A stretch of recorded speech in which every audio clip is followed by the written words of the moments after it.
నిర్మల్ జిల్లా ఖానాపూర్ మండలంలోని అగ్నిమాపక శకటం మూషికాల దాడిలో మోగపోయింది. పేరుకు నియోజకవర్గమే కానీ అభివృద్ధికి ఆమడ దూరంలో ఉంది.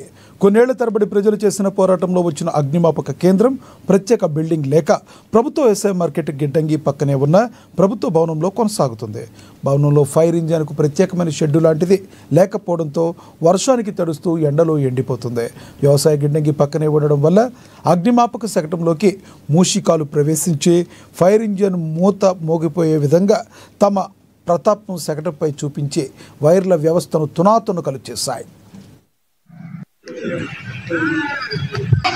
నియోజకవర్గ కేంద్రంలో అగ్నిమాపక శకటం కొన్ని నెలల నుంచి కదలకుండా ఉన్నటువంటి పరిస్థితి ఉంది.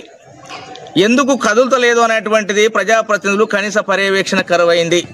ఎందుకు అగ్నిమాపక శకటం సైరన్ మోగుతలేదో తెలుసుకోలేనటువంటి స్థితిలో ఈ ప్రభుత్వ అధికారులు ఉన్నారనే దానికి ఇది ఒక నిదర్శనం. ఆర్భాటంగా నియోజకవర్గ కేంద్రంలో అగ్నిమాపక కేంద్రం ప్రారంభించడము, అగ్నిమాపక శకటం ఉంది అని చెప్పడానికి పనిచేసింది. కానీ అది పనిచేస్తలేదు అనేటువంటి విషయంలో చర్యలు ఎందుకు లేవని చెప్పేసి ప్రభుత్వ అధికారులను సూటిగా ప్రశ్నిస్తూ ఉన్నాం.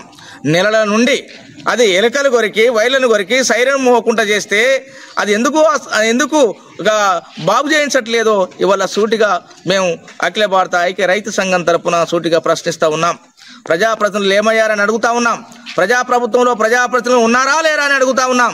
ఉంటే ఎందుకు చర్యలు చేపట్టలేదని చెప్పేసి సూటిగా అడుగుతా ఉన్నాం. ఇది ప్రజలకు సంబంధించినటువంటి విషయం. ప్రజలకు సంబంధించినటువంటి విషయం లోపల వాళ్ళకి సౌకర్యం కలిగించేటువంటి విషయం ఇది. కాబట్టి ఇలాంటి దాని విషయంలో కూడా ఒక ఎమర్జెన్సీగా అత్యవసరమైనటువంటి దానిని కూడా బాగు చేయించలేనటువంటి స్థితిలో ఇవాళ ప్రజాప్రతినిధులు ఉండడం బాధాకరమైన విషయం.